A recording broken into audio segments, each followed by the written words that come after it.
दोस्तों, आज आपके लिए लेके हम आए हैं आईपीसी इंडियन पैनल कोड, जो है यूपीएसआई के लिए बहुत ही ज़्यादा इम्पोर्टेंट। तो इसे पढ़ें और अपने दोस्तों के साथ शेयर करें। धारा नंबर 1, तो संहिता का नाम और उसके प्रवर्तन का विस्तार है धारा 1 में। तो यह अधिनियम भारतीय दंड संहिता का कहलाता है धारा 1, और इसमें निरस्त किया गया था। इसका विस्तार जम्मू कश्मीर राज्य के सिवाय संपूर्ण भारत में होगा ऐसा था, पर अब जम्मू कश्मीर भी लागू होता है। 370 हटा दिया है, इसलिए धारा 1। धारा 2, संविधान आईपीसी की धारा 2 क्या है, तो भारत के भीतर किए गए अपराधों का दंड है।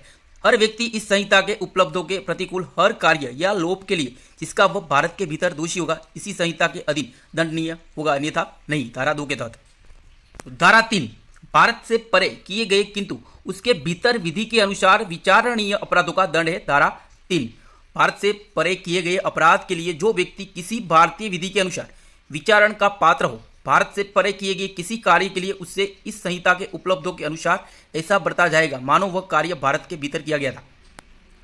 धारा नंबर 4, राज्य क्षेत्रातीत अपर देशीय अपराधों पर संहिता का विस्तार है। धारा 4, तो इस संहिता के उपबंध में एक है भारत के बाहर या परे किसी स्थान में भारत के किसी नागरिक द्वारा, और नंबर 2 में भारत में रजिस्ट्रीकृत किसी पोत या विमान पर चाहे वह कहीं भी हो किसी व्यक्ति द्वारा किए गए किसी अपराध को भी लागू है। धारा 4। अब धारा 5, कुछ विधियों पर इस अधिनियम द्वारा प्रभाव न डाला जाना, और धारा 6 है संहिता में की परिभाषाओं का अपवादों के अध्ययन समझा जाना, और धारा 7 है एक बार स्पष्टीकृत वाक्यांश का अभिप्राय, और धारा 8 है लिंग। तो धारा 8 लिंग, तो पुल्लिंग वाचक शब्द जहां प्रयोग किए गए हैं वे हर व्यक्ति के बारे में लागू है, चाहे नर हो या नारी। और धारा 9 वचन, तो वचन क्या है, जब तक कि संदर्भ में तत्प्रतिकूल प्रतीत ना हो। एक वचन घोतक शब्दों ने अंतर्गत बहुवचन आता है, और बहुवचन घोतक शब्दों के अंतर्गत एक वचन आता है। धारा 9 वचन है। और धारा 10 पुरुष स्त्री, धारा 11 व्यक्ति, और धारा 12 जनता और जन सामान्य के लिए है, और धारा 13 क्वीन की परिभाषा। धारा 14 सरकार का सेवक, धारा 15 है ब्रिटिश इंडिया की परिभाषा, धारा 16 है गवर्नमेंट ऑफ इंडिया की परिभाषा, और धारा 17 है सरकार, और धारा 17 में सरकार केंद्रीय सरकार या किसी राज्य की सरकार का घोतक है। और धारा 18 भारत, तो इसमें भारत में से जम्मू कश्मीर राज्य के सिवाय भारत का राज्य क्षेत्र अभी वर्तमान में जम्मू कश्मीर भी है इसमें। और धारा 19 न्यायाधीश, और धारा 20 न्यायालय है। धारा 21 लोक सेवक, धारा 22 चल संपत्ति, और धारा 23 सदोष अभिलाभ या हानि से संबंधित है, और धारा 24 बेईमानी करना, तो कोई बेईमानी करता है तो धारा 24 लगती है। धारा 25 कपट पूर्वक, और धारा 26 है विश्वास करने का कारण, और धारा 27 पत्नी लिपिक या सेवक के कब्जे में संपत्ति। धारा 28 कूटकरण, धारा 29 है दस्तावेज, धारा 30 मूल्यवान प्रतिभूति, और धारा 31 बिल। धारा 32 कार्यों को दर्शाने वाले शब्दों के अंतर्गत अवैध लोप शामिल है। धारा 33 कार्य, धारा 34 सामान्य आशय को अग्रसर करने में कई व्यक्तियों द्वारा किए गए कार्य, और धारा 35 है जबकि ऐसा कार्य इस कारण आपराधिक है कि वह आपराधिक ज्ञान या आशय से किया गया है।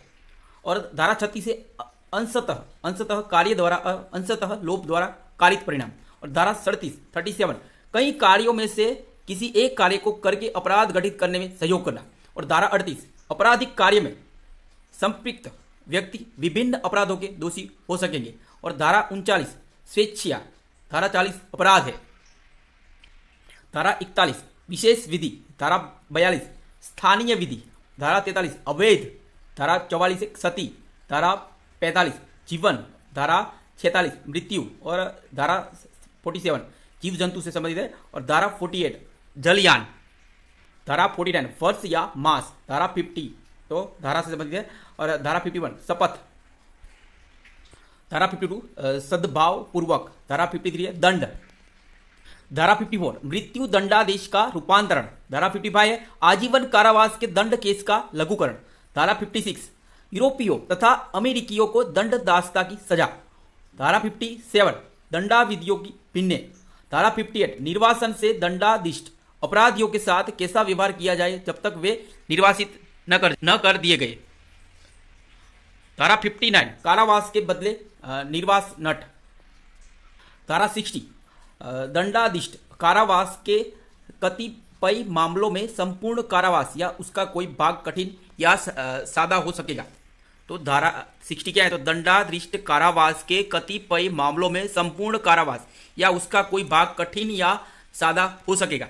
धारा 61 क्या है, संपत्ति के संपहरण का दंडादेश।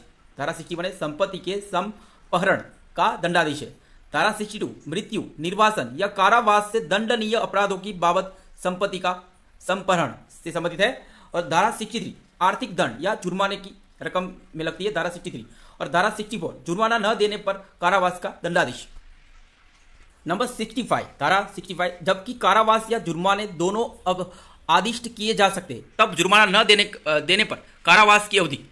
जबकि धारा 65 जबकि कारावास या जुर्माना दोनों आदिष्ट किए जा सकते हैं तब जुर्माना न देने पर कारावास की अवधि में धारा 65 लगती है, उसके तहत सजा दी जाती है। और धारा 66 जुर्माना न देने पर किस भांति का कारावास दिया जाए। धारा 67 है आर्थिक दंड न चुकाने पर कारावास जबकि अपराध केवल आर्थिक दंड से दंडनीय हो। धारा 67 है आर्थिक दंड न चुकाने पर कारावास जबकि अपराध केवल आर्थिक दंड से दंडनीय हो। धारा 68 आर्थिक दंड के भुगतान पर कारावास का समाप्त हो जाना।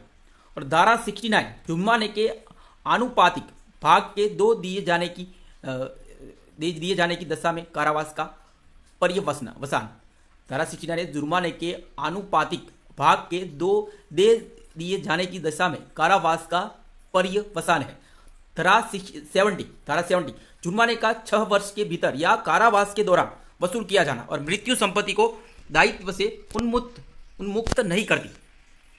धारा 70 जुर्माने का 6 वर्ष के भीतर या कारावास के दौरान वसूल किया जाना मृत्यु संपत्ति को दायित्व से उन्मुक्त नहीं करती। और धारा 71 कब लगती है, कई अपराधों से मिलकर बने अपराध के लिए दंड की अवधि। धारा 71 है कई अपराधों से मिलकर बने अपराध के लिए दंड की अवधि।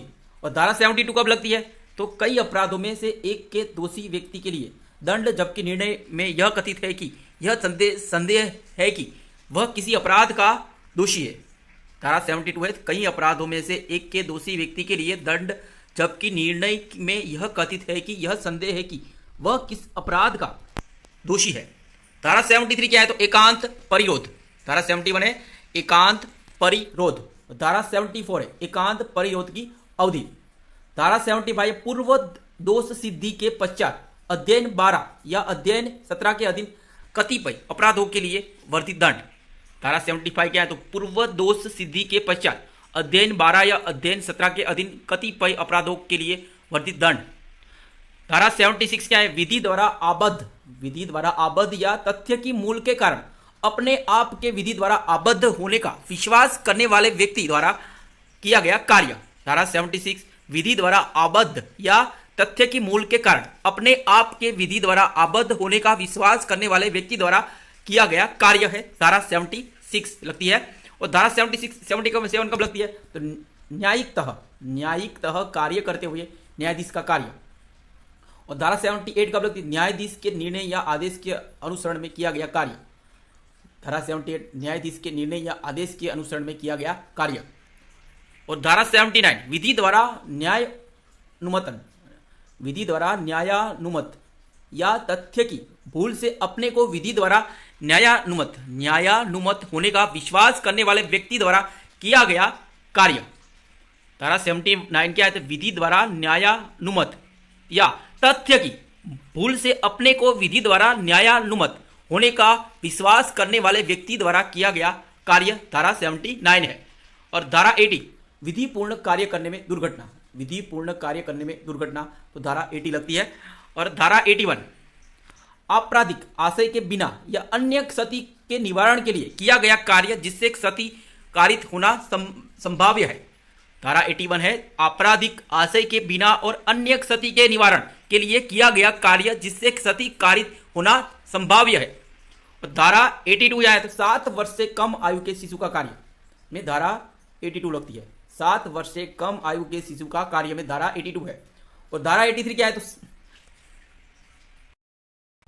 तो धारा 83 7 वर्ष से ऊपर किंतु 12 वर्ष से कम आयु के अपरिपक्व समझ के शिशु का कार्य।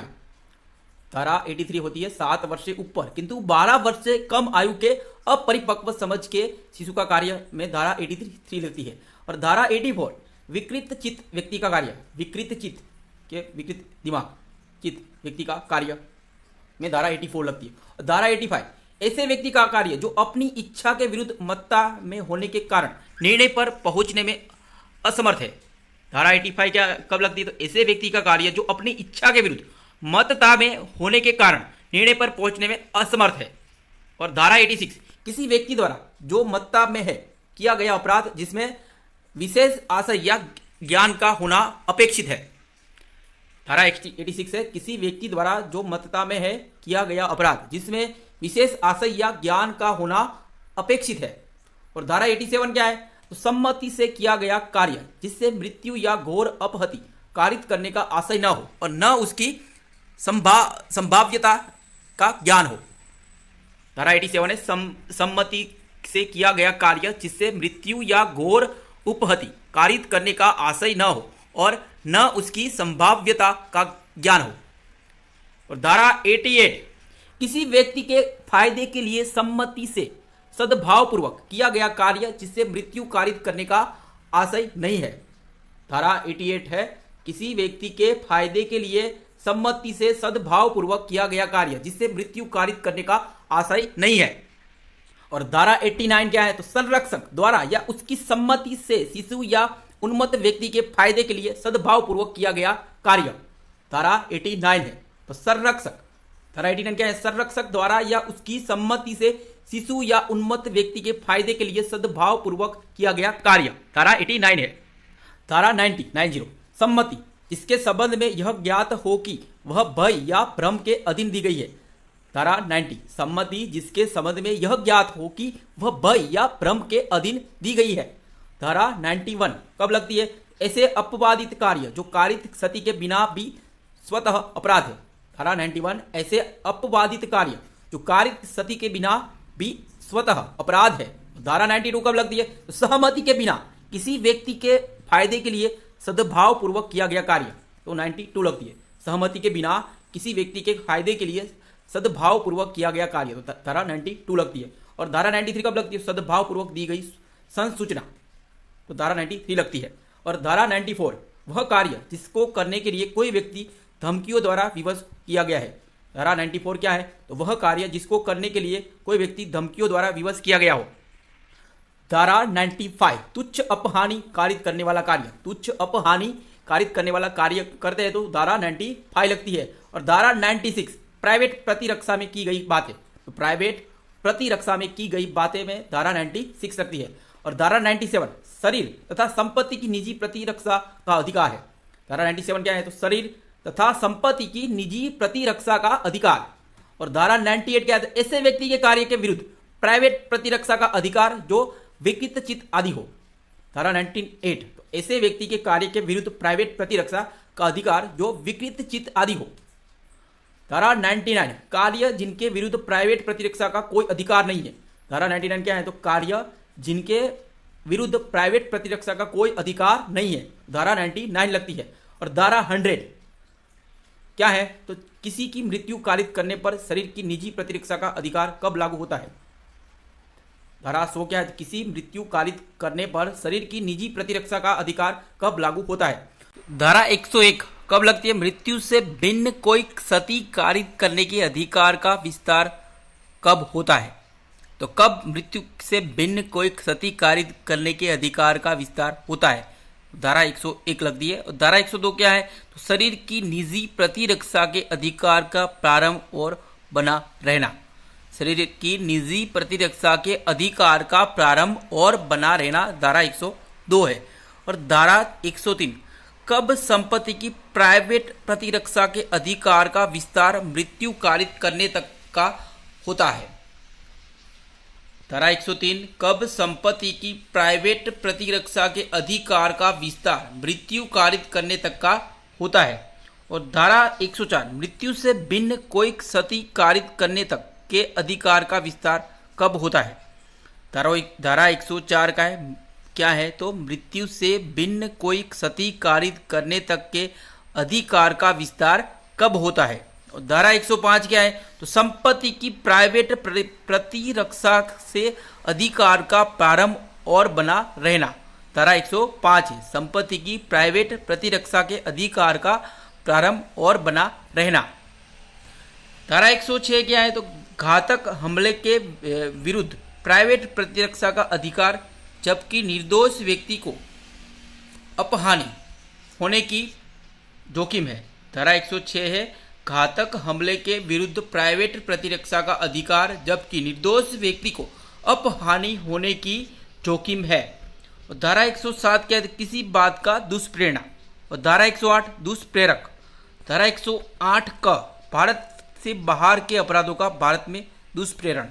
भारत से बाहर के अपराधों का भारत में दुष्प्रेरण धारा 108 का है। और धारा 109 तो अपराध के लिए उकसाने के लिए दंड, यदि दुष्प्रेरित कार्य उसके परिणाम स्वरूप किया जाए और जहां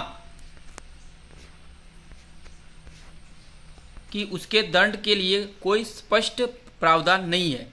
धारा 109 क्या है, तो प्राइवेट अपराध के लिए उकसाने के लिए दंड, यदि दुष्प्रेरित कार्य उसके परिणाम स्वरूप किया जाए और जहां कि उसके दंड के लिए कोई स्पष्ट प्रावधान नहीं है, तो धारा 109 है।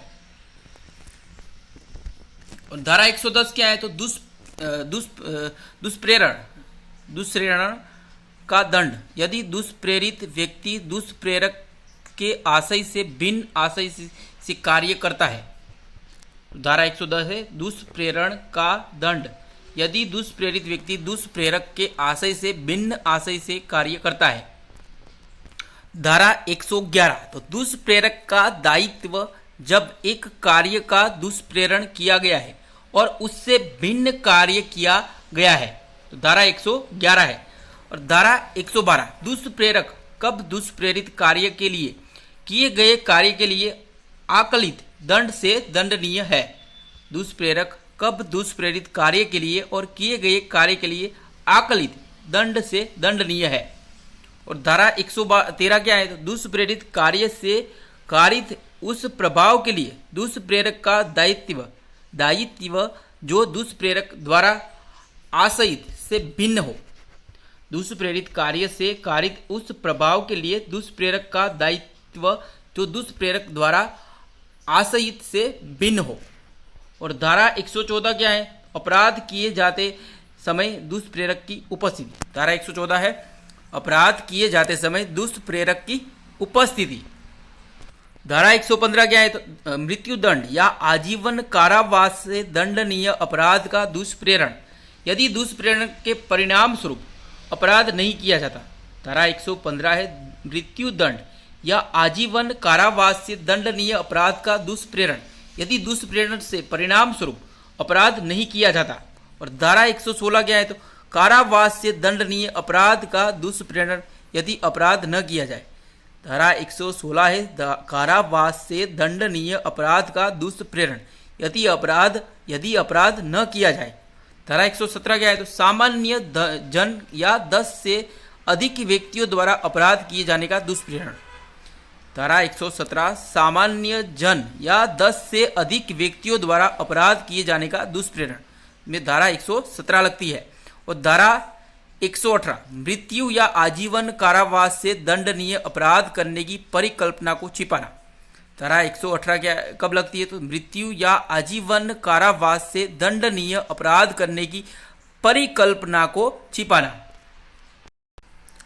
धारा 119 कब लगती, किसी ऐसे अपराध के लिए जाने की परिकल्पना का लोक सेवक द्वारा छिपाया जाना, जिसका निवारण करना उसका कर्तव्य है। धारा 119 कब लगती है, किसी ऐसे अपराध के लिए किए जाने की कैसे, एक बार फिर से बताता हूँ, धारा 119 कब लगती है, तो किसी ऐसे अपराध के किए जाने की परिकल्पना का लोक सेवक द्वारा छिपाया जाना, जिसका निवारण करना उसका कर्तव्य है। धारा 120 कारावास से दंडनीय अपराध करने की परिकल्पना को छिपाना। धारा 120 का क्या है, तो आपराधिक षड्यंत्र की परिभाषा। धारा 120 ख तो आपराधिक षड्यंत्र का दंड। और धारा 121 क्या है, तो भारत सरकार के विरुद्ध युद्ध करना, भारत सरकार के विरुद्ध युद्ध करना या युद्ध करने का प्रयत्न करना या युद्ध करने का दुष्प्रेरण करना, तब धारा 121 लगती है। वेरी वेरी इंपॉर्टेंट ये धारा 121। धारा 121 का, तो धारा 121 द्वारा दंडनीय अपराधों को करने का षड्यंत्र। और धारा 122 क्या है, तो भारत सरकार के विरुद्ध युद्ध करने के आशय से युद्ध आदि संग्रहित करना। और धारा 123 युद्ध करने की परिकल्पना को सुगम बनाने के आशय से छिपाना। और धारा 124 किसी विधिपूर्ण शक्ति का प्रयोग करने के लिए विवश करने या उसका प्रयोग अवरोधित करने के आशय से, जैसे कि मैंने बताया धारा 123 युद्ध करने की परिकल्पना को सुगम बनाने के आशय से छिपाना, धारा 123 है। और धारा 124 है किसी विधिपूर्ण शक्ति का प्रयोग करने के लिए विवश करने या उसका प्रयोग अवरोधित करने के आशय से राष्ट्रपति, राज्यपाल आदि पर हमला करना है।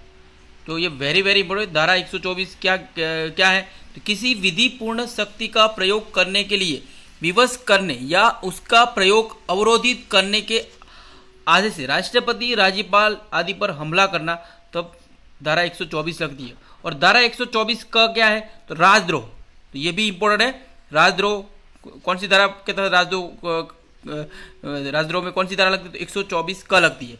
और धारा 125 भारत सरकार से मैत्री संबंध रखने वाली किसी एशियाई शक्ति के विरुद्ध युद्ध करना, जो कोई ऐसा हमारा मित्र देश है एशिया में, तो उसके विरुद्ध कोई षड्यंत्र करते हैं, तो धारा 125 लगती है। भारत सरकार के मैत्री संबंध रखने वाली किसी एशियाई शक्ति के विरुद्ध युद्ध करना। धारा 126 भारत सरकार के साथ शांति का संबंध रखने वाली शक्ति के राज्य क्षेत्र में लूटपाट करना। धारा 126 भारत सरकार के साथ शांति का संबंध रखने वाली शक्ति के राज्य क्षेत्र में लूटपाट करना, तो धारा 126 लगती है। और धारा 127 धारा 125 और धारा 126 में वर्णित युद्ध का लूटपाट द्वारा ली गई संपत्ति प्राप्त करना, तो धारा 127 लगती है। और धारा 128 लोक सेवक का स्वेच्छिया राज कैदी या युद्ध कैदी को निकल भागने देना। धारा 128 लोक सेवक या स्वेच्छिया राज कैदी या युद्ध कैदी को निकल भागने देना, तो धारा 128 लगती है। और धारा 129 लोक सेवक का उपेक्षा से किसी कैदी का निकल भागना सहन करना।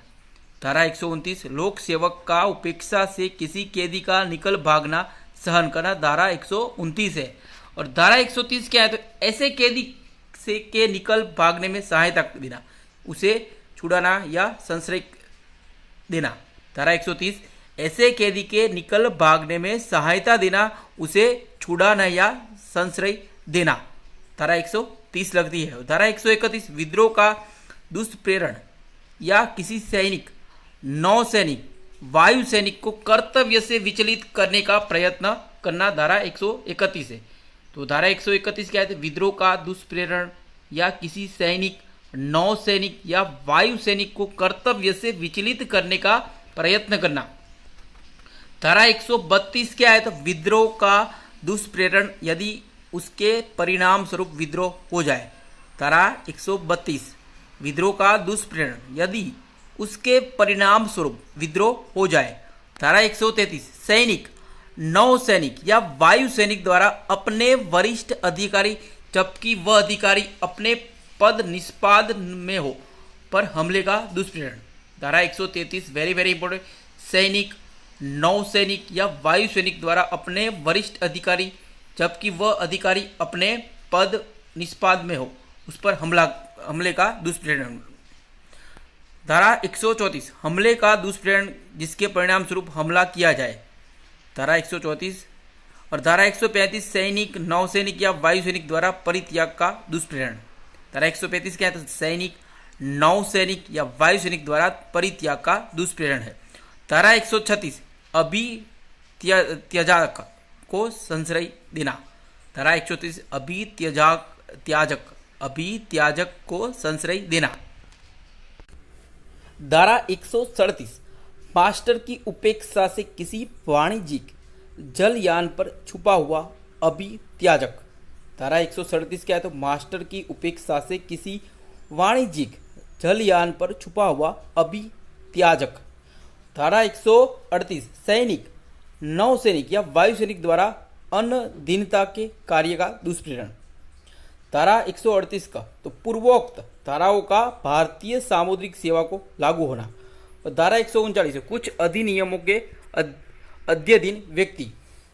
और धारा 140 सैनिक, नौसैनिक या वायुसैनिक द्वारा उपयोग में लाए जाने वाली पोशाक पहनना या प्रतीक चिन्ह धारण करना। सैनिक, नौसैनिक या वायु सैनिक द्वारा उपयोग में लाई जाने वाली पोशाक पहनना या प्रतीक चिन्ह धारण करना में धारा 140 लगती है। और धारा 141 विधि विरुद्ध जन समूह। धारा 142 142 विधि विरुद्ध जन समूह का सदस्य होना। और धारा 143 143 तो गैर कानूनी जन समूह का सदस्य होने के नाते दंड। धारा 143 गैर कानूनी जन समूह का सदस्य होने के नाते दंड।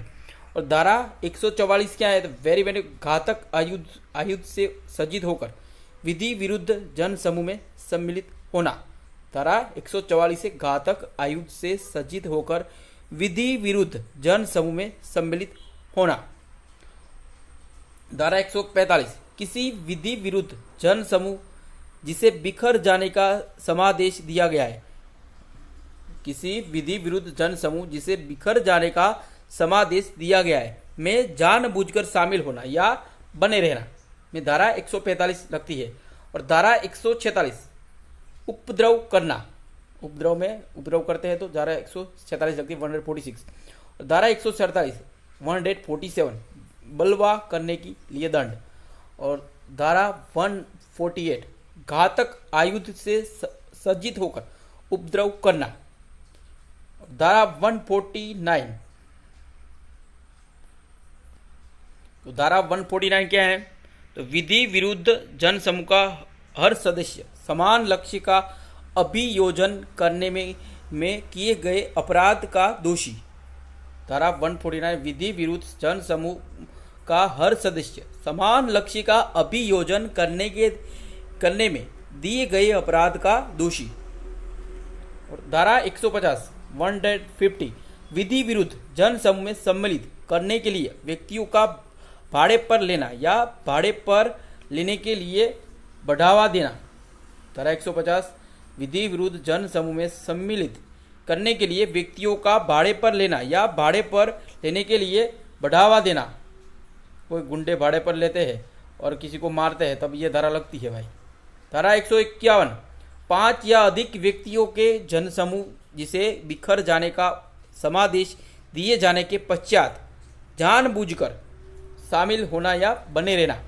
धारा 151 5 या अधिक व्यक्तियों के जन समूह जिसे बिखर जाने का समादेश दिए जाने के पश्चात जानबूझकर शामिल होना या बने रहना। धारा 152 152 लोक सेवक के उपद्रव, दंगे आदि को दबाने के प्रयास में हमला करना या बाधा डालना। 152 धारा क्या है, तो लोक सेवक के उपद्रव, दंगे आदि को दबाने के प्रयास में हमला करना या बाधा डालना। धारा 152 लगती है। धारा 153 उपद्रव कराने के आशय से बेहदगी से प्रकोपित करना। धारा 153 उपद्रव कराने के आशय से बेहदगी से प्रकोपित करना। और धारा 153 का तो धर्म, मूल वंश, भाषा, जन्मस्थान, निवास स्थान इत्यादि के आधारों पर विभिन्न समूहों के बीच शत्रुता का संप्रवर्तन या सौहार्द बने रहने पर प्रतिकूल प्रभाव डालने वाले कार्य करना। धारा 153 का क्या है, तो धर्म, मूल वंश, भाषा, जन्मस्थान, निवास स्थान इत्यादि के आधारों पर विभिन्न समूहों के बीच शत्रुता का संप्रवर्तन सौहार्द बने रहने पर प्रतिकूल प्रभाव डालने वाले कार्य करना। धारा 153 का लगती है। धारा 153 ख राष्ट्रीय अखंडता पर प्रतिकूल प्रभाव डालने वाले लांछन। राष्ट्रीय अखंडता पर प्रतिकूल प्रभाव डालने वाले लांछन में धारा 153 ख लगती है। और धारा 154 उस भूमि का स्वामी या अधिवासी जिस पर गैर कानूनी जन समूह एकत्रित हो। धारा 155 व्यक्ति जिसके फायदे के लिए उपद्रव किया गया हो का दायित्व। धारा 156 उस स्वामी या आदिवासी के अभिकर्ता का दायित्व जिसके फायदे के लिए उपद्रव किया जाता है। उस स्वामी या अधिवासी के अभिकर्ता का दायित्व जिसके फायदे के लिए उपद्रव किया जाता है। धारा 157 विधि विरुद्ध जन समूह के लिए भाड़े पर लाए गए व्यक्तियों को आश्रय देना। धारा 157 क्या है 157 विधि विरुद्ध जन समूह के लिए भाड़े पर लाए गए व्यक्तियों को आश्रय देना। धारा 158 विधि विरुद्ध जमाव या बलवे में भाग लेने के लिए भाड़े पर जाना। धारा 159 दंगा करते हो तो धारा 159 लगती है। और धारा 160 उपद्रव करने के लिए दंड, उपद्रव करते हैं धारा 160 लगती है। और धारा 161 से 165 कब लगती है? लोक सेवकों द्वारा या उनसे संबंधित अपराधों के विषय में लगती है, धारा 161 से 165। और धारा 166 लोक सेवक द्वारा किसी व्यक्ति को क्षति पहुंचाने के आशय से विधि की अवज्ञा करना। लोक सेवक द्वारा किसी व्यक्ति को क्षति पहुंचाने के आशय से विधि की अवज्ञा करना, तो धारा 166 लगती है। और धारा 166 का कानून के तहत महीने दिशा अवहेलना लोक सेवक, कानून के तहत महीने दिशा अवहेलना लोक सेवक धारा 166 क है। और धारा 166 ख क्या है? तो अस्पताल द्वारा शिकार की गैर उपचार, अस्पताल द्वारा शिकार की गैर उपचार, अस्पताल द्वारा गैर उपचार किया जाता है तब धारा 166 ख लगती है। और धारा 167 तो लोक सेवक जो क्षति कारित करने के आशय से अशुद्ध दस्तावेज रचता है, लोक सेवक जो क्षति कारित करने के आशय से अशुद्ध दस्तावेज रचता है तो 167 धारा लगती है। और धारा 168 लोक सेवक जो विधि विरुद्ध रूप से व्यापार में लगता है। धारा 169 लोक सेवक जो विधि विरुद्ध रूप से संपत्ति क्रिय करता है या उसके लिए बोली लगाता है तो धारा 169 लगती है। और धारा 170 लोक सेवक का प्रतिरूपण। और धारा 171 कपटपूर्ण आशय से लोक सेवक के उपयोग की पोशाक पहनना या निशानी को धारण करना तो 171 धारा लगती है। धारा 171 का अभ्यर्थी निर्वाचन अधिकार परिभाषित में लगती है 171 का। और धारा 171 ख तो रिश्वत में लगती है, अगर कोई अधिकारी रिश्वत लेता है तो धारा 171 ख लगती है। धारा 171 ग निर्वाचनों में असम्यक असर डालना, तो यहाँ ये अलग अलग धाराओं में लगती है तो उसमें अलग अलग सजा भी होती है, 3 साल, किसी में 1 साल, 10 साल, कारा आजीवन या मौत तक की सजा होती है। धाराओं में अलग अलग सजाएं होती है। धारा 171 ग निर्वाचनों में असम्यक असर डालना। और धारा 171 ग निर्वाचनों में प्रतिरूपण। धारा 171 ड क्या है? रिश्वत के लिए दंड। धारा 171 च निर्वाचनों में असम्यक असर डालने या प्रतिरूपण के लिए दंड। धारा 171 छ निर्वाचन के सिलसिले में मिथ्या कथन। धारा 171 झ निर्वाचन के सिलसिले में अवैध संदाय। और धारा 171 ज क्या है? तो निर्वाचन लेखा रखने में असफलता। धारा 172 क्या है? तो समानों की तामील या अन्य कार्यवाही से बचने के लिए फरार हो जाना। तो 172 क्या है धारा? तो समन होता है तो कि तामील या अन्य कार्यवाही से बचने के लिए फरार हो जाना। तो धारा 173 कब लगती है? समन की तामील का या अन्य कार्यवाही का या उसके प्रकाशन का निवारण करना, धारा 173 है। धारा 174 लोक सेवक का आदेश न मानकर गैर हाजिर रहना, धारा 174 लगती है। और धारा 175 कब लगती है? दस्तावेज या इलेक्ट्रॉनिक अभिलेख पेश करने के लिए वैध रूप से आबद्ध व्यक्ति का लोक सेवक को दस्तावेज या इलेक्ट्रिक अभिलेख पेश करने का लोभ, धारा 175 क्या है? दस्तावेज या इलेक्ट्रॉनिक अभिलेख पेश करने के लिए वैध रूप से आबद्ध व्यक्ति का लोक सेवक को दस्तावेज या इलेक्ट्रॉनिक अभिलेख पेश करने का लोभ। धारा 176 क्या है? तो सूचना या इतिला देने के लिए कानूनी तौर पर आबद्ध व्यक्ति द्वारा लोक सेवक को सूचना या इतिला देने का लोभ। धारा 176। धारा 177 झूठी सूचना देना। धारा 178 शपथ या प्रतिज्ञान से इनकार करना जबकि लोक सेवक द्वारा वह वैसा करने के लिए सम्यक रूप से अपेक्षित किया जाए। शपथ धारा 178 क्या? शपथ या प्रतिज्ञान से इनकार करना जबकि लोक सेवक द्वारा वह वैसा करने के लिए सम्यक रूप से अपेक्षित किया जाए। धारा 179 क्या है? प्रश्न करने के लिए प्राधिकृत लोक सेवक को उत्तर देने से इनकार करना। धारा 179 कब लगती है? तो प्रश्न करने के लिए प्राधिकृत लोक सेवक को उत्तर देने से इनकार करना। और धारा 180 कथन पर हस्ताक्षर करने से इनकार। धारा 180 कब लगती है? तो कथन पर हस्ताक्षर करने से इनकार कर दे तब। धारा 181 शपथ दिलाने या अभिपुष्टि करने के लिए प्राधिकृत लोक सेवक के या व्यक्ति के समक्ष शपथ या अभिपुष्टि पर झूठा बयान।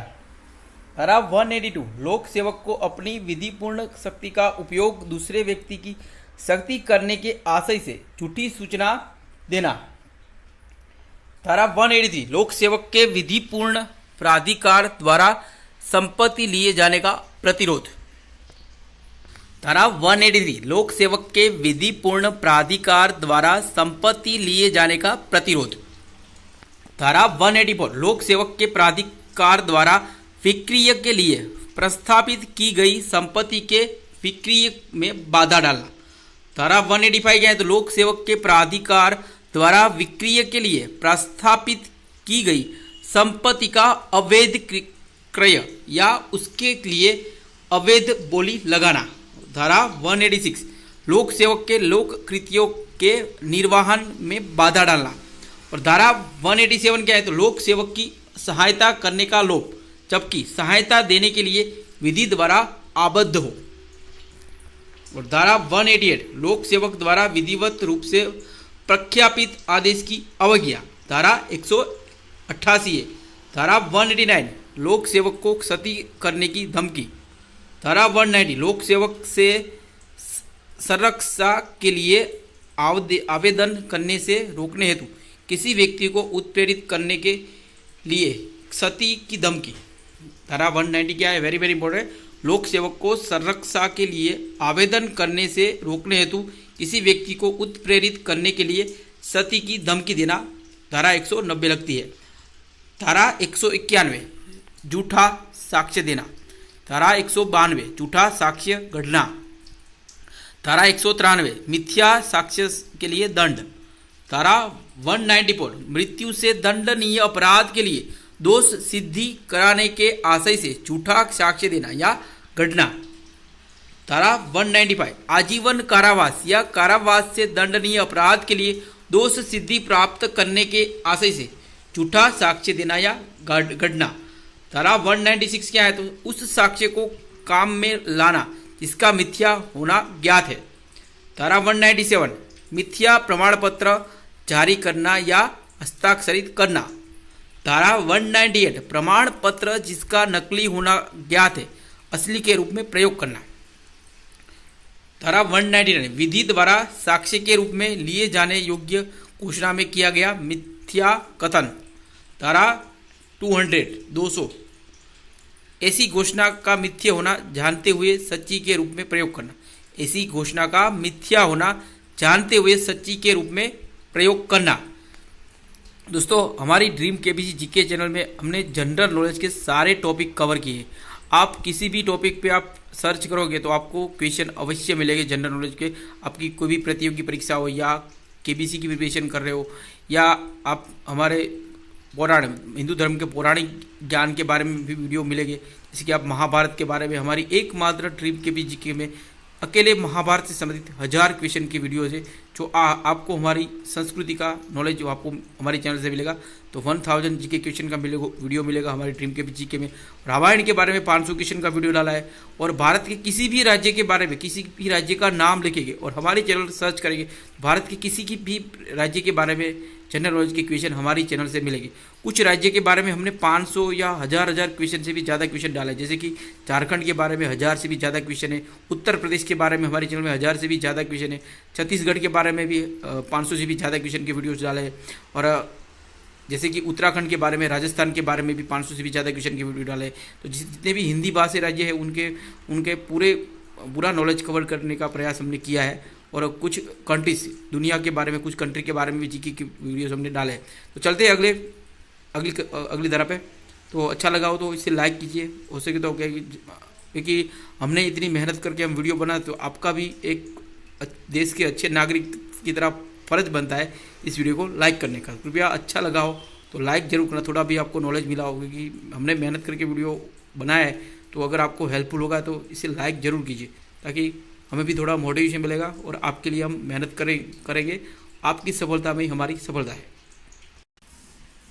धारा 201 कब लगती है? तो अपराध के साक्ष्य का विलोपन या अपराधी को प्रतिच्छादित करने के लिए झूठी जानकारी देना, धारा 201 है। 202 धारा 202 सूचना देने के लिए आबद्ध व्यक्ति द्वारा अपराध की सूचना देने का साक्ष्य लोप, धारा 203 किए गए अपराध के विषय में मिथ्या इतिला देना, धारा 204 साक्ष्य के रूप में किसी दस्तावेज या इलेक्ट्रॉनिक अभिलेख का पेश किया जाना निवारित करने के लिए उसको नष्ट करना, धारा 205 क्या है? तो वाद या अभियोजना में किसी कार्य या कार्यवाही के प्रयोजन से मिथ्या प्रतिरूपण में धारा 205 लगती है। और धारा 206 संपत्ति को संपहरण किए जाने में या निष्पादन में अभिग्रहित किए जाने से निवारित करने के लिए उसे कपटपूर्वक हटाना या छिपाना, धारा 207 संपत्ति पर उसके जब्त किए जाने या निष्पादन में अभिग्रहित किए जाने से बचाने के लिए कपटपूर्वक दावा, धारा 208 ऐसी राशि के लिए जो शोध्य न हो कपटपूर्वक डिक्री होने देने का सहन करना, धारा 209 बेईमानी से न्यायालय में मिथ्या दावा करना, धारा 210 ऐसी राशि के लिए जो शोध्य नहीं है और कपटपूर्वक डिक्री अभिप्राप्त करना, और धारा 211 क्षति करने के आशय से अपराध का झूठा आरोप, धारा 212 अपराधी को संश्रय देना, धारा 213 अपराधी को दंड से प्रतिच्छादित करने के लिए उपहार आदि देना, धारा 214 अपराधी के प्रतिच्छादन के प्रतिफल स्वरूप उपहार की प्रस्थापना का या संपत्ति का प्रत्यावर्तन, धारा 215 चोरी की संपत्ति इत्यादि के वापस लेने में सहायता करने के लिए उपहार लेना, धारा 216 ऐसे अपराधी को संश्रय देना जो अभिरक्षा से निकल भागा है या जिसको पकड़ने का आदेश दिया जा चुका है, तो धारा 216 में सजा दी जाती है। और धारा 216 का लुटेरों या डाकुओं को संश्रय देने के लिए शास्त्री, धारा 216 ख, धारा 212, धारा 216 और धारा 216 क में संश्रय की परिभाषा है। और धारा 217 लोक सेवक द्वारा किसी व्यक्ति को दंड से या किसी संपत्ति के संपहरण से बचाने के संशय से विधि के निर्देश की अवज्ञा करना, धारा 218 किसी व्यक्ति को दंड से या किसी संपत्ति को संपहरण से बचाने के आशय से लोक सेवक द्वारा अशुद्ध अभिलेख या लेख की रचना करना। 219 न्यायिक कार्यवाही में विधि के प्रतिकूल रिपोर्ट आदि का लोक सेवक द्वारा भ्रष्टतापूर्वक किया जाना। धारा 220 प्राधिकार वाले व्यक्ति द्वारा जो यह जानता है कि वह विधि के प्रतिकूल कार्य कर रहा है और विचारण के लिए या परिरोध करने के लिए सुपुर्दगी। धारा 221 पकड़ने के लिए आबद्ध लोक सेवक द्वारा पकड़ने का शास्य लोप। धारा 222 दंडादेश के अधीन या विधि पूर्वक सुपुर्द किए गए व्यक्ति को पकड़ने के लिए आबद्ध लोक सेवक द्वारा पकड़ने का शास्य लोप। धारा 223 लोक सेवक द्वारा उपेक्षा से परिरोध या अभिरक्षा में से निकल भागना सहन करना। धारा 224 किसी व्यक्ति द्वारा विधि के अनुसार अपने पकड़े जाने में प्रतिरोध या बाधा। धारा 225 किसी अन्य व्यक्ति के विधि के अनुसार पकड़ने जाने में प्रतिरोध या बाधा। धारा 225 का तो उन दशाओं में जिनके लिए अन्यथा उपलब्ध उपबंध नहीं है लोक सेवक द्वारा पकड़ने का लोप या निकल भागना सहन करना। धारा 225 ख अन्यथा अनुपबंधित दशाओं में विधि पूर्वक पकड़ने में प्रतिरोध या बाधा या निकल भागना या छुड़ाना। धारा 226 कब लगती है तो निर्वासन से विधि विरुद्ध वापसी। धारा 227 दंड के परिहार की शर्त का अतिक्रमण। धारा 228 क्या है तो न्यायिक कार्यवाही में बैठे हुए लोक सेवक का शास्य अपमान या उसके कार्य में विघ्न डालना। धारा 228 का कतिपय अपराधों आदि से पीड़ित व्यक्ति की पहचान का प्रकटीकरण। धारा 229 जूरी सदस्य या आकलनकर्ता का प्रतिरूपण। धारा 230 सिक्का की परिभाषा। धारा 231 सिक्के का कुटकरण। धारा 232 भारतीय सिक्के का कुटकरण।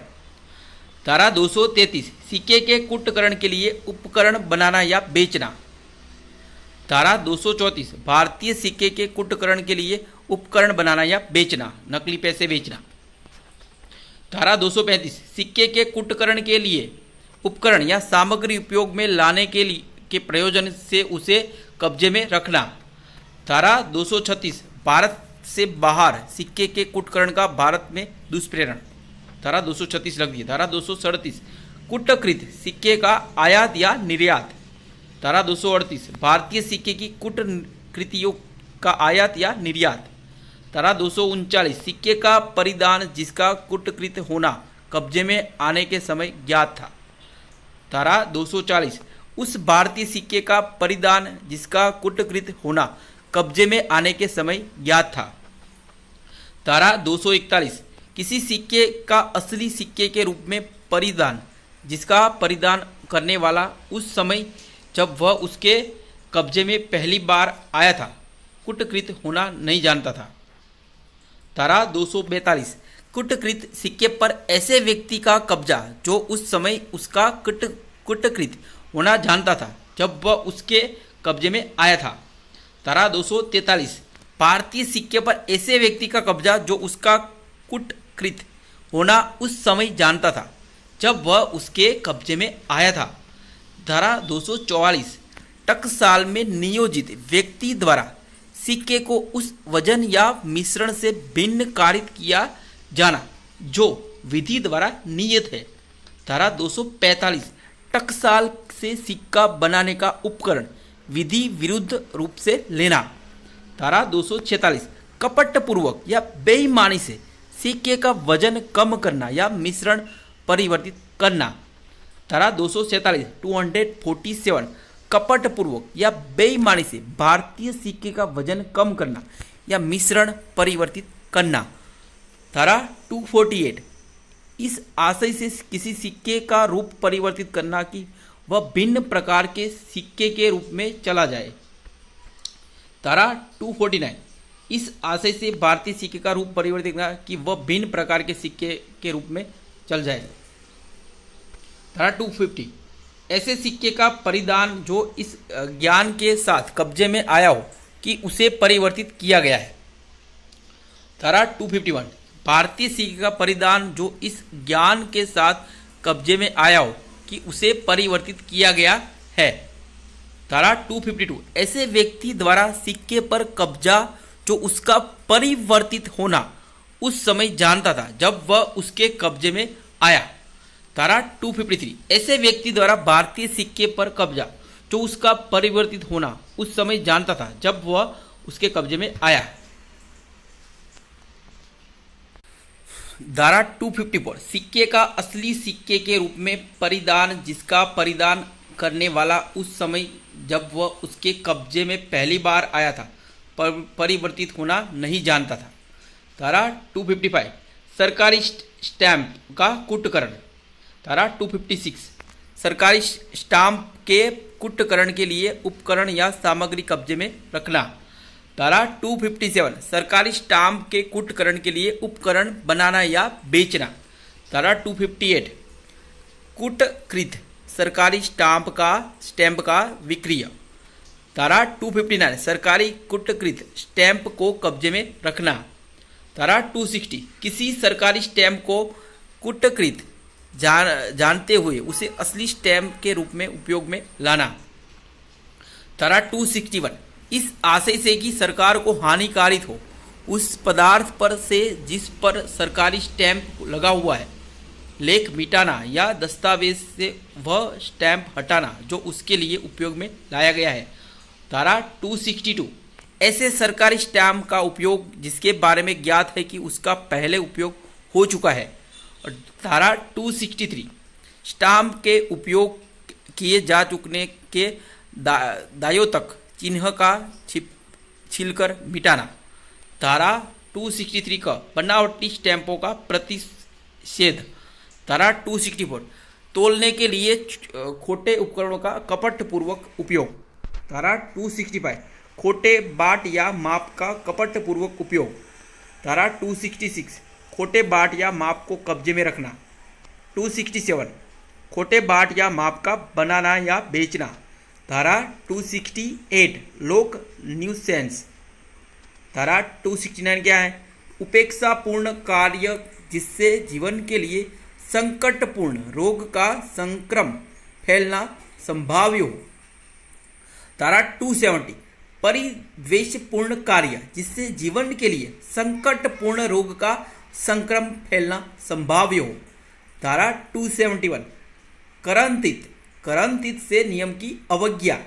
धारा 272 विक्रय के लिए आश्रित खाद्य या पेय वस्तु का अपमिश्रण। 273 धारा 273 क्या है? तो अपायकर खाद्य या पेय का विक्रय। धारा 274 क्या है? औषधियों का अपमिश्रण। धारा 275 अपमिश्रित औषधियों का विक्रय। धारा 276 औषधि का भिन्न औषधि या निर्मित के तौर पर विक्रय। धारा 277 लोक जल स्रोत या जलाशय का जल कुलुषित करना। धारा 278 वायुमंडल को स्वास्थ्य के लिए अपायकर बनाना। धारा 279 सार्वजनिक मार्ग पर उतावलेपन से वाहन चलाना या हाँकना। वेरी इंपॉर्टेंट है, सार्वजनिक मार्ग पर उतावलेपन से वाहन चलाना या हाँकना। धारा 279 लगती है। और धारा 280 जलयान या उतावलेपन से चलना। धारा 281 भ्रामक प्रकाश या चिन्ह या बोए का प्रदर्शन। धारा 282 अक्षम कर या अति लदे हुए जलयान में भाड़े के लिए जलमार्ग से किसी व्यक्ति का अप्रवहन। धारा 283 लोक मार्ग या पथ प्रदर्शन मार्ग में संकट या बाधा पारित करना। धारा 284 विषैले पदार्थ के संबंध में उपेक्षापूर्ण आचरण। धारा 285 अग्नि या ज्वलनशील पदार्थ के संबंध में उपेक्षापूर्ण आचरण। धारा 286 विस्फोटक पदार्थ के बारे में उपेक्षापूर्ण आचरण। धारा 287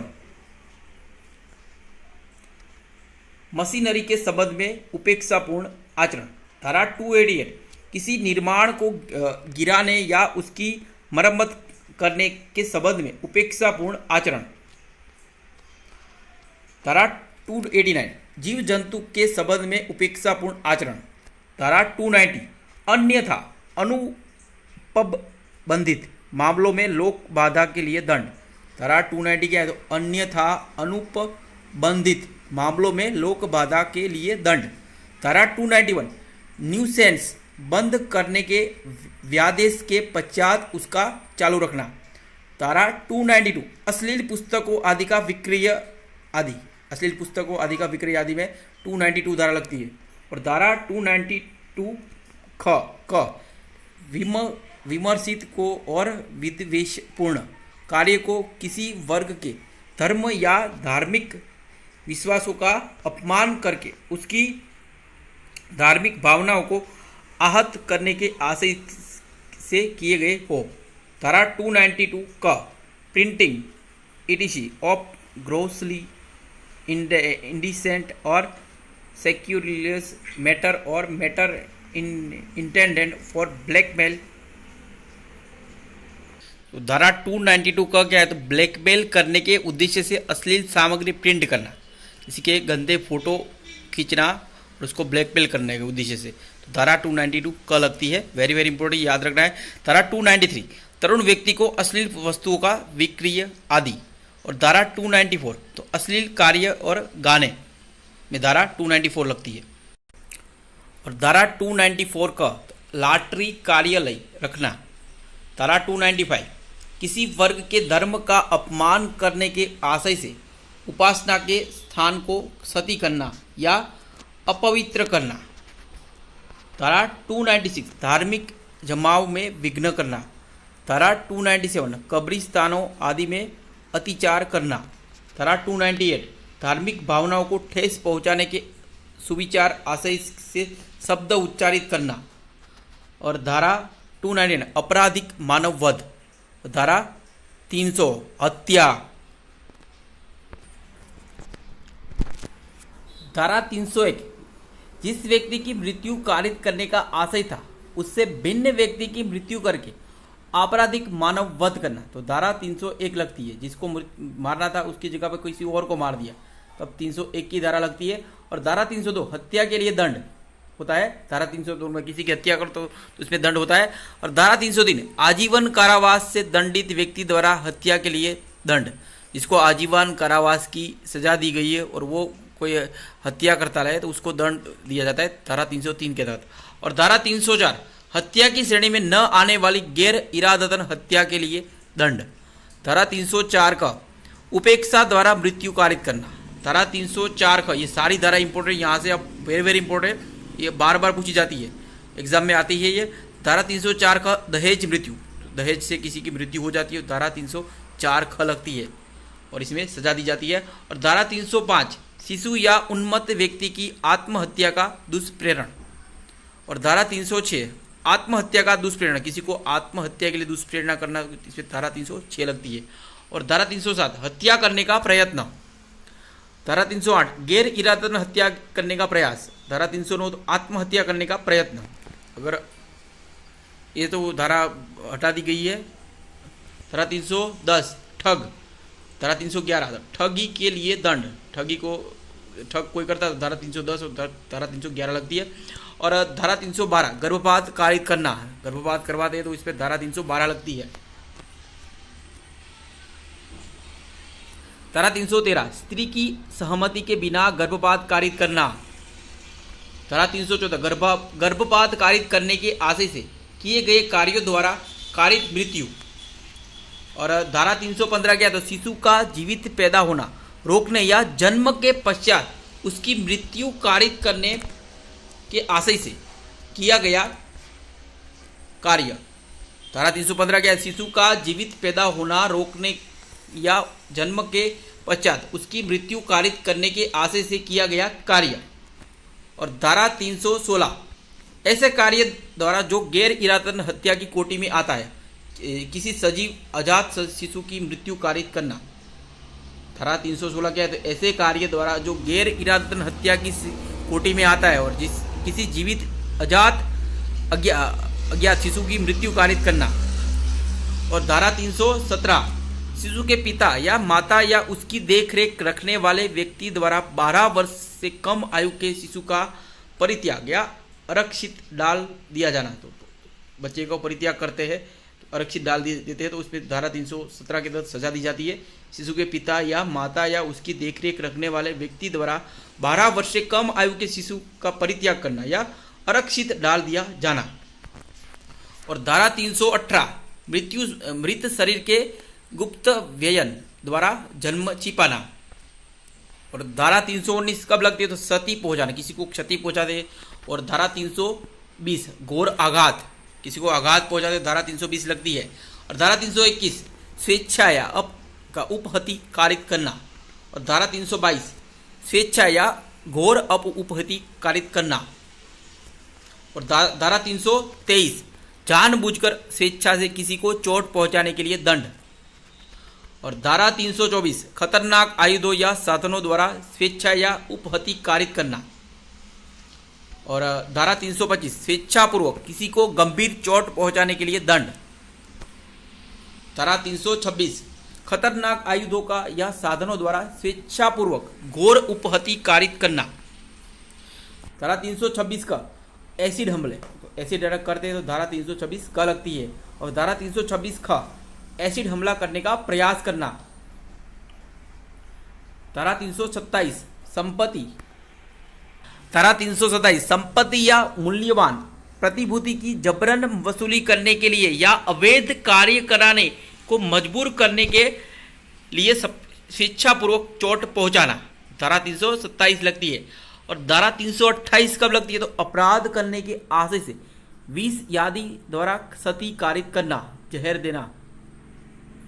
क्वेश्चन धारा 329 संपत्ति उद्दापित करने के लिए या अवैध कार्य कराने को मजबूर करने के लिए स्वेच्छा या घोर उपहति कारित करना। धारा 329 लगती है। और धारा 330 कब लगती है तो स्वीकृति जबरन वसूली करने या विवश करके संपत्ति का प्रत्यावर्तन कराने के लिए स्वेच्छा या क्षति कारित करना। धारा 330 लगती है।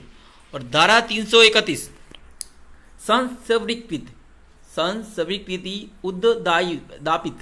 उद्दापित करने के लिए या विवश करके संपत्ति का प्रत्यावर्तन कराने के लिए स्वेच्छा या घोर उपहति कारित करना। धारा 331 है। और धारा 332 लोक सेवक अपने कर्तव्य से भयोपरत करने के लिए स्वेच्छा से चोट पहुंचाना। धारा 332 है। और धारा 333 लोक सेवक को अपने कर्तव्यों से भयोपरत करने के लिए स्वेच्छा या घोर क्षति कारित करना। धारा 334 प्रकोपन पर स्वेच्छा या क्षति करना। धारा 335 प्रकोपन पर स्वेच्छा या घोर उपहति कारित करना। धारा 336 दूसरों के जीवन या व्यक्तिगत सुरक्षा को खतरा पहुंचाने वाला कार्य। धारा 337 किसी कार्य द्वारा जिससे मानव जीवन या किसी की व्यक्तिगत सुरक्षा को खतरा हो, चोट पहुंचाना, कारित करना। तो धारा 337 लगती किसी कार्य द्वारा जिससे मानव जीवन या किसी की व्यक्तिगत सुरक्षा को खतरा हो या चोट पहुंचाना, वो कारित करना। धारा 337 लगती है। धारा 338 कब लगती है किसी कार्य द्वारा जिससे मानव जीवन या किसी की व्यक्तिगत सुरक्षा को खतरा हो या गंभीर चोट पहुंचाना, तो कारित करना। और धारा 339 सदोष अपराध। धारा 340 सदोष परिरोध या गलत तरीके से प्रतिबंधित करना। धारा 341 सदोष अवरोध के लिए दंड। धारा 342 गलत तरीके से प्रतिबंधित करने के लिए दंड। धारा 343 3 या अधिक दिनों के लिए सदोष परिरोध। धारा 344 10 या अधिक दिनों के लिए सदोष परिरोध। धारा 345 ऐसे व्यक्ति का सदोष परिरोध जिसके छोड़ने के लिए रीट निकल चुका है। धारा 346 गुप्त स्थान में सदोष परिरोध। धारा 347 संपत्ति की जबरन वसूली करने के लिए या अवैध कार्य करने के लिए मजबूर करने के लिए सदोष परिरोध। संपत्ति की जबरन वसूली करने के लिए या अवैध कार्य करने के लिए मजबूर करने के लिए सदोष परिरोध में धारा 347 लगती है। और धारा 348 संस्वीकृति उद्दापित करने के लिए या विवश करके संपत्ति या प्रत्यावर्तन करने के लिए सदोष परिरोध धारा 348 है। धारा 349 बल, धारा 350 आपराधिक बल, और धारा 351 हमला, किसी पे हमला करना, धारा 351 लगती है। धारा 352 गंभीर प्रकोपन के बिना हमला करने या आपराधिक बल का प्रयोग करने के लिए दंड। धारा 353 लोक सेवक को अपने कर्तव्य के निर्वहन से भयोपरत करने के लिए हमला या आपराधिक बल का प्रयोग। धारा 354 स्त्री की लज्जा भंग करने के आशय से उस पर हमला या आपराधिक बल का प्रयोग करना। धारा 354 का यौन उत्पीड़न, वेरी वेरी इंपॉर्टेंट है, यौन उत्पीड़न में धारा 354 का लगती है। और धारा 354 का एक औरत नंगा करने के इरादे से 7 कार्य। और धारा 354 छिप कर देखना, किसी को छिप कर देखते हैं, किसी लड़की को या औरत को, तब धारा 354 ग लगता है, वो गुनाह है, तो कृपया ये गुनाह ना करें। धारा 354 घ पीछा करना किसी का। धारा 355 गंभीर प्रकोपन होने से अन्यथा किसी व्यक्ति का अनादर करने के आशय से उस पर हमला या आपराधिक बल का प्रयोग। गंभीर प्रकोपन होने से अन्यथा किसी व्यक्ति या अनादर करने के आशय से उस पर हमला या आपराधिक बल का प्रयोग। धारा 355 है, 355 है। धारा 356 हमला या आपराधिक बल प्रयोग द्वारा किसी व्यक्ति द्वारा ले जाई जाने वाली संपत्ति को चोरी या प्रयास। हमला या आपराधिक बल प्रयोग द्वारा किसी व्यक्ति द्वारा ले जाई जाने वाली संपत्ति की चोरी या चोरी का प्रयास करना। धारा 357 किसी व्यक्ति का सदोष परिरोध करने के प्रयत्नों में हमला या आपराधिक बल का प्रयोग। धारा 358 गंभीर प्रकोपन मिलने पर हमला या आपराधिक बल का प्रयोग। धारा 359 क्या है, तो व्यपहरण। धारा 360 भारत में से व्यपहरण। धारा 361 विधिपूर्ण संरक्षकता में से व्यपहरण। धारा 362 अपहरण, इसके अपहरण करते हैं तो धारा 362 लगती है। धारा 363 व्यपहरण के लिए दंड। धारा 363 का भीख मांगने के प्रयोजनों के लिए अप्राप्तव्य या व्यापहरण या विकलांगीकरण। भीख मांगने के प्रयोजनों के लिए अप्राप्तव्य या व्यपहरण का विकलांगीकरण। धारा 364 हत्या करने के लिए व्यपहरण या अपहरण करना। धारा 364 का फिरौती आदि के लिए व्यपहरण। धारा 365 किसी व्यक्ति का गुप्त और अनुचित रूप से सीमित कैद करने के आशय से व्यपहरण या अपहरण। धारा 366 क्या है, विवाह आदि के करने को विवश करने के लिए किसी स्त्री को अपहृत करना या उत्प्रेरित करना।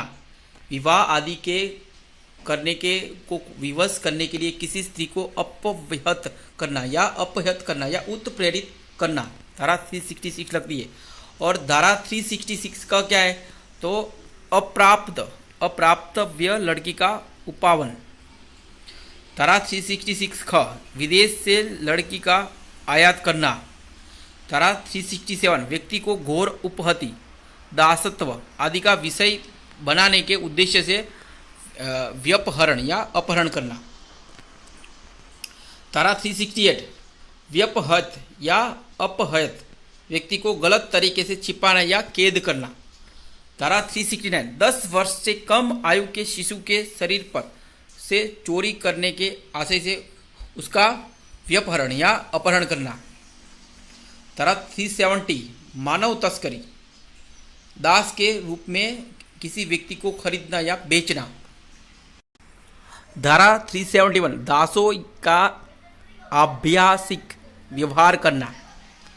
धारा 372 वेश्यावृत्ति आदि के प्रयोजन के लिए नाबालिग को बेचना, धारा 372 लगता है।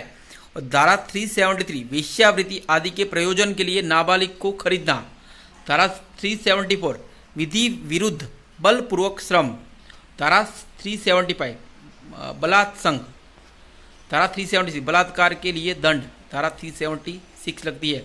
और धारा 376 का पृथक कर दिए जाने के दौरान किसी पुरुष द्वारा अपनी पत्नी के साथ संभोग, धारा 376 ख लोक सेवक द्वारा अपनी नबी रक्षा में किसी स्त्री के साथ संभोग, धारा 376 ग जेल प्रतिप्रेषण गृह आदि के अधीक्षक द्वारा संभोग, धारा 376 ग अस्पताल के प्रबंध या कर्मचारी वृंद आदि के किसी सदस्य द्वारा उस अस्पताल में किसी स्त्री के साथ संभोग, धारा 377 प्रकृति विरुद्ध अपराध, धारा 378 चोरी, धारा 379 चोरी के लिए दंड, धारा 380 निवास गृह आदि में चोरी, धारा 381 लिपिक या सेवक द्वारा स्वामी के कब्जे में संपत्ति की चोरी, और धारा 382 चोरी करने के लिए मृत्यु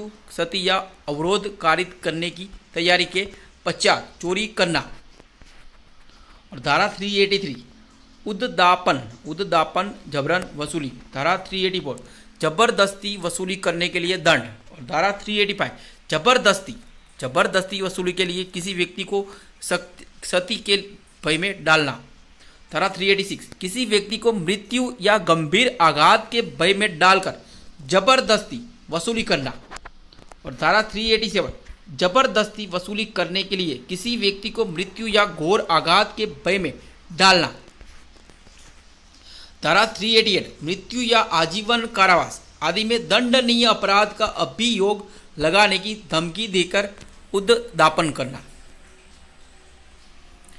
धारा 389 जबरन वसूली करने के लिए किसी व्यक्ति को अपराध का आरोप लगाने के भय में डालना, धारा 390 तो लूट करते धारा 390 लगती है, और धारा 391 डकैती, धारा 392 लूट के लिए दंड, और धारा 393 लूट करने का प्रयत्न, धारा 394 लूट करने में स्वेच्छापूर्वक किसी को चोट पहुंचाना, धारा 395 डकैती के लिए दंड, धारा 396 हत्या सहित डकैती, धारा 397 मृत्यु या घोर आघात कारित करने के प्रयत्न के साथ लूट या डकैती, धारा 398 घातक आयुध से उत्सज्जित होकर लूट या डकैती करने का प्रयत्न, धारा 399 डकैती करने के लिए तैयारी करना, और धारा 400 डाकुओं की टोली का होने के लिए दंड।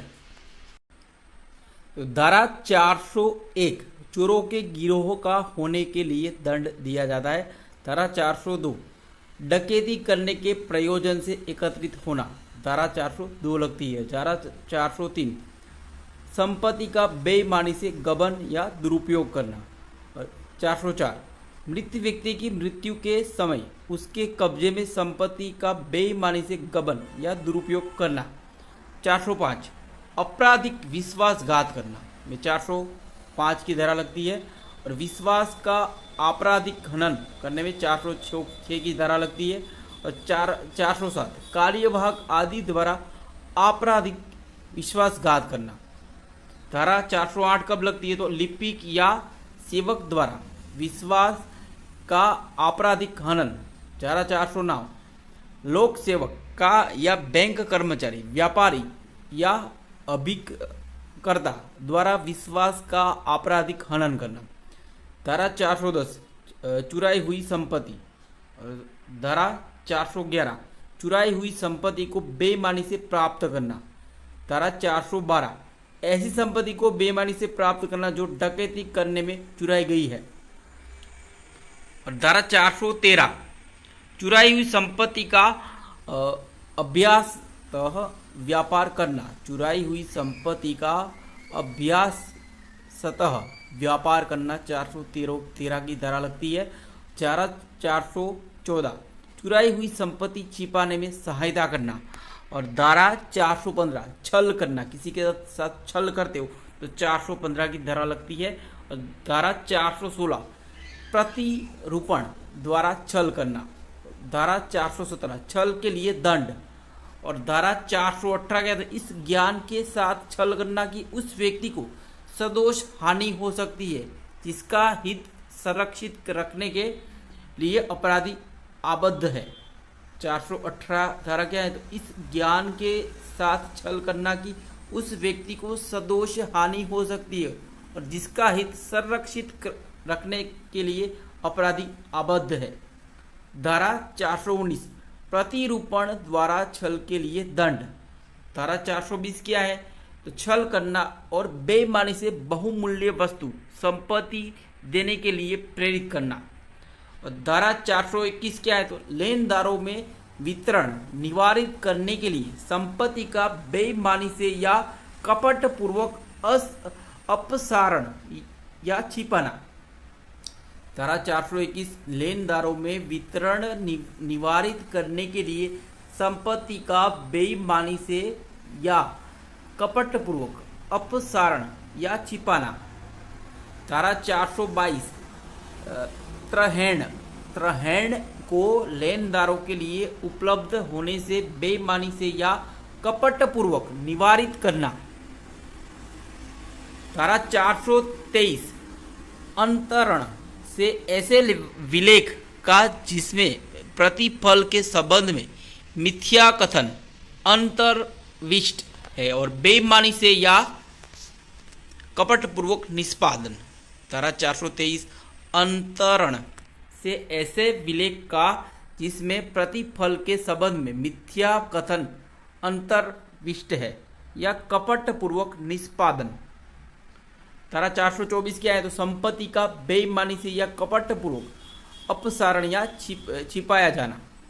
धारा 425 रिष्टि या कुचेष्टा करना। धारा 426 रिष्टि के लिए दंड। धारा 427 कुचेष्टा जिससे 50 रुपये का नुकसान होता है, 50 रुपये का नुकसान होता है। और धारा 428 10 रुपये के मूल्य के जीव जंतु को वध करने या उसे विकलांग करने द्वारा रिष्टि। धारा 429 किसी मूल्य के ढोर आदि को या 50 रुपये के मूल्य के किसी जीव जंतु का वध करने या उसे विकलांग करने आदि द्वारा कुचेष्टा। धारा 430 सिंचन सिकर्म को क्षति करने या जल को दोषपूर्वक मोड़ने द्वारा रिष्टि। धारा 431 लोक सड़क पुल नदी या जल सरणी को क्षति पहुंचाकर रिष्टि। धारा 432 लोक जल निकास में नुकसानप्रद जल प्लावन या बाधा कारित करने द्वारा रिष्टि। धारा 433 क्या है, तो किसी दीपगृह या समुद्री चिन्ह को नष्ट करके हटाकर या कम उपयोगी बनाकर रिष्टि। धारा 434 लोक प्राधिकारी द्वारा लगाए गए भूमि चिन्ह के नष्ट करने या हटाने आदि द्वारा रिष्टि। धारा 435 क्या है, तो 100 रुपये का या कृषि उपज की दिशा में 10 रुपये का नुकसान कारित करने के आशय से अग्नि या विस्फोटक पदार्थ द्वारा कुचेष्टा। धारा 436 गृह आदि को नष्ट करने के आशय से अग्नि या विस्फोटक पदार्थ द्वारा कुचेष्टा करना। धारा 437 किसी तल्लायुक्त या 20 टन बोझ वाले जलयान को नष्ट करने या असुरक्षित बनाने के आशय से कुचेष्टा। धारा 438 धारा 437 में वर्णित अग्नि या विस्फोटक पदार्थ द्वारा की गई कुचेष्टा के लिए दंड। धारा 439 चोरी आदि करने की आशय से जलयान को शास्त्रीय भूमियान किनारे पर चढ़ा देने के लिए दंड। धारा 440 मृत्यु या उपहति कारित करने की तैयारी के पश्चात की गई रिष्टि। धारा 441 आपराधिक अत्याचार। धारा 442 गृह अत्याचार, घर में अत्याचार करते तो। धारा 443 प्रच्छन्न गृह अत्याचार। धारा 444 रात्रो प्रच्छन्न गृह अत्याचार। धारा 445 गृह भेदन। धारा 446 446 रात्रों गृह भेदन, धारा 447 आपराधिक अतिचार के लिए दंड, धारा 448 गृह अतिचार के लिए दंड, धारा 449 मृत्यु से दंडनीय अपराध को रोकने के लिए गृह अतिचार, धारा 450 अपजीवन कारावास से दंडनीय अपराध को करने के लिए गृह अतिचार, धारा 451 कारावास से दंडनीय अपराध को करने के लिए गृह अतिचार, धारा 452 बिना अनुमति घर में घुसना, चोट पहुंचाने के लिए हमले की तैयारी, हमला या गलत तरीके से दबाव बनाना, धारा 453 प्रच्छन्न गृह अतिचार या गृह भेदन के लिए दंड, धारा 454 कारावास से दंडनीय अपराध करने के लिए छिपकर गृह अतिचार या गृह भेदन करना, धारा 455 अपहति हमले या सदोष अवरोध, धारा 455 फिर से बोलता हूँ, धारा 455 समझ आते उपहति हमले या सदोष अवरोध की तैयारी के पश्चात प्रच्छन्न गृह अतिचार या गृह भेदन, धारा 456 रात में छिपकर गृह अतिचार या गृह भेदन के लिए दंड, धारा 457 कारावास से दंडनीय अपराध करने के लिए रात में छिपकर गृह अतिचार या गृह भेदन करना, धारा 458 सती हमला या सदोष अवरोध की तैयारी के करके रात में गृह अतिचार करना, धारा 459 प्रच्छन्न गृह अतिचार या गृह भेदन करते समय घोर उपहति कारित हो, धारा 460 रात्रों प्रच्छन्न गृह अतिचार या रात्रों गृह भेदन में संयुक्ततः संपक्त समस्त व्यक्ति दंडनीय है, जबकि उनमें से एक द्वारा मृत्यु या घोर उपहति कारित हो, धारा 460 रात्रों प्रच्छन्न गृह अतिचार या रात्रों गृह भेदन में संयुक्तः संपक्त समस्त व्यक्ति दंडनीय है, जबकि उनमें से एक द्वारा मृत्यु या घोर उपहति कारित हो, धारा 461 ऐसे पात्र को जिसमें संपत्ति है बेईमानी से तोड़कर खोलना, धारा 462 उसी अपराध के लिए दंड जबकि वह ऐसे व्यक्ति द्वारा किया गया है जिसे अभिरक्षा न्यस्त की गई है, धारा 463 कूट रचना, धारा 464 मिथ्या दस्तावेज रचना, धारा 465 कूट रचना के लिए दंड, धारा 466 न्यायालय के अभिलेख की या लोक रजिस्टर आदि की कूट रचना, धारा 467 मूल्यवान प्रतिभूति वसीयत इत्यादि की कूट रचना, धारा 468 छल के प्रयोजन से कूट रचना, धारा 469 ख्याति को अपहानि पहुंचाने के आशय से कूट रचना,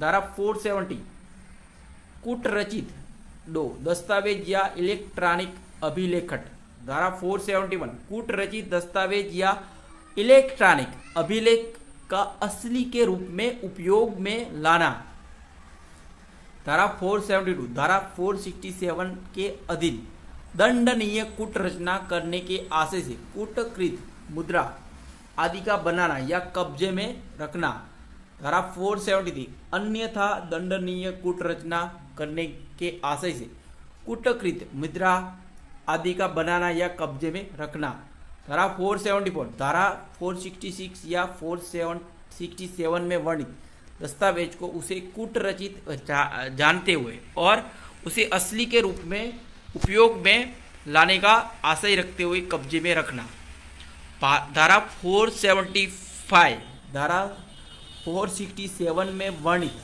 दस्तावेजों के अधिप्रमाणीकरण के लिए उपयोग में लाए जाने वाली अभिलक्षणा या चिन्ह की कूटनीति बनाना या कूटकृत चिन्ह युक्त पदार्थ को कब्जे में रखना, 476 धारा 467 में वर्णित दस्तावेजों से भिन्न दस्तावेजों के अभिप्रमाणीकरण के लिए उपयोग में लाई जाने वाली अभिलक्षणा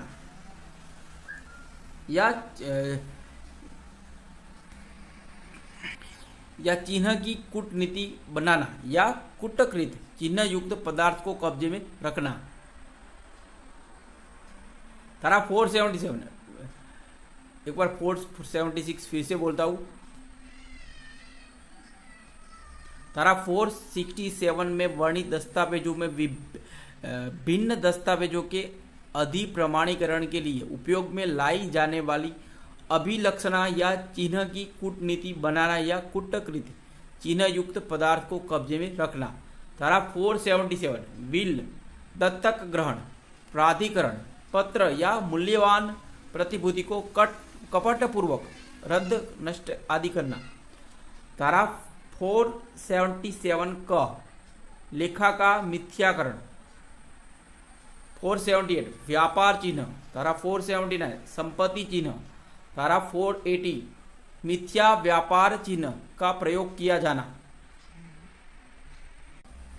धारा 481 मिथ्या संपत्ति चिन्ह को उपयोग में लाना। धारा 482 मिथ्या संपत्ति चिन्ह को उपयोग करने के लिए दंड।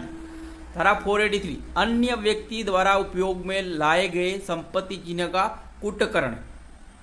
धारा 484 लोक सेवक द्वारा उपयोग में लाए गए चिन्ह का कूटकरण।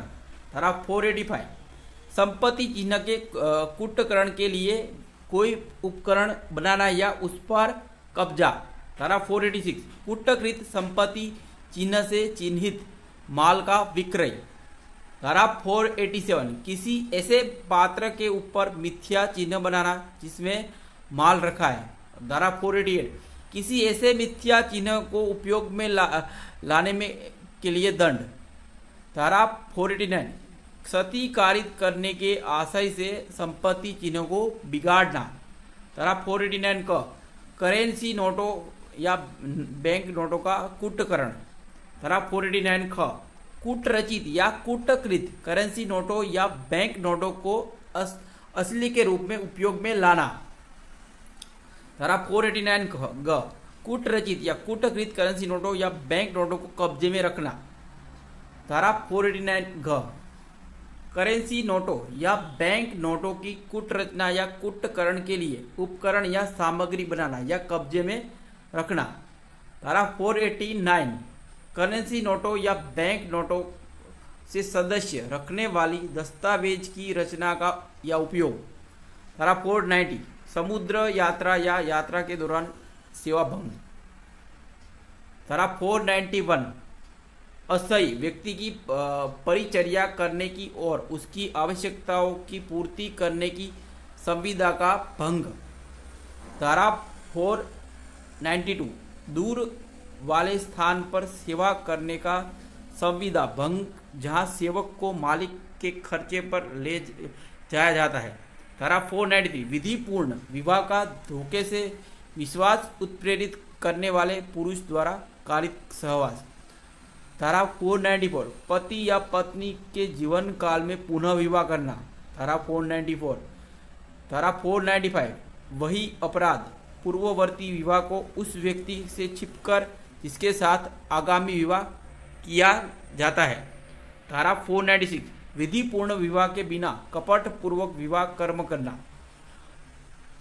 धारा 497 व्याभिचार। धारा 498 विवाहित स्त्री को आपराधिक आशय से फुसलाकर ले जाना और निरुद्ध करना रखना। धारा 498 ए किसी स्त्री के पति या पत्नी के नातेदार द्वारा उसके प्रति क्रूरता करना।